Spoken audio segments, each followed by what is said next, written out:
নেপাল দা তো নেপাল দাই। তখন বউকে বোঝাচ্ছে, তুমি এত বোকা কেন? আমি কি খাসির মাংস খেতে পারতাম না?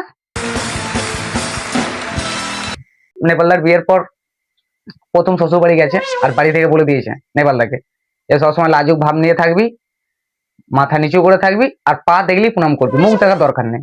তো নেপালদা চলে গেছে শ্বশুর বাড়ি। তো শাশুড়ি বলছে, ড্যানি নাও, নতুন জামাইবাবুর সঙ্গে আলাপ করো, তোমার তো বিয়েতে থাকা হয়নি, ঘুমোচ্ছিলে, আলাপ করো। তো নেপালদা কি করেছে, মুখটা না দেখি প্রণাম করতে গেছে। তো প্রণাম টনাম করে দেখছে, মা এটা তো কুকুর, মানে ওদের বাড়ি কুকুর, যার নাম ড্যানি আর কি। তো বিয়ের পর নেপালদার বাড়িতে প্রথম শ্বশুর শাশুড়ি এসছে, বউয়ের করা হুকুম, দুপুরে খাসির মাংস কিন্তু নিয়ে যেতে হবে। নেপালদা তো খুব টেনশনে পড়ে গেছে, একে মাসের শেষ, পয়সা নেয়। তো নেপালদা কি করেছে, সোয়াবিন নিয়ে চলে গেছে। বউ তো মোটামুটি রেগে লাল, ওই সোয়াবিনের ঝোলি ভাত বা আমাকে খালো। তারপর সন্ধ্যেবেলা তো একদম কড়া হুকুম, মাংস না নিলে নেপালদাকে বাড়িতে ঢুকতে দেবে না, এরকম মতো করে বাজার পাঠিয়েছে। নেপালদা কি করেছে, আবার একটা এঁচড় কিনে নিয়ে রাতের বেলা হাজির। তো এরপর তো বউ রেগে লাল, বলছে এরকম সংসার করা আমার দরকার নাই। কি দরকার, বাবা মা প্রথম এলো, যদি খাসির মাংস না খাওয়াতে পারি তাহলে কি করব সংসার করে, আমি চললাম আমার বাপের বাড়ি, তুমি তোমার মতো থাকো। নেপালদা তো নেপাল দাই।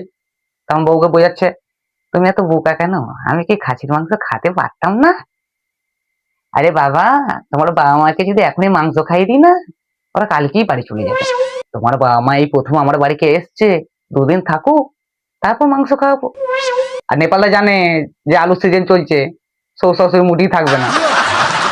তো একদিন প্রচুর বৃষ্টি হচ্ছে, নেপালদার একটু ডিং করতে মনে গেছে। তো নেপালদা চলে গেছে দোকান, দিয়ে বলছে, দাদা একটা নেপ দেখি। তো কত দাম? বলছে 170 টাকা। তো নেপালদা কি করেছে, মদটা নানি যাচ্ছে। দোকানদার তখন বলছে, ও দাদা, ও দাদা, নেবেন না?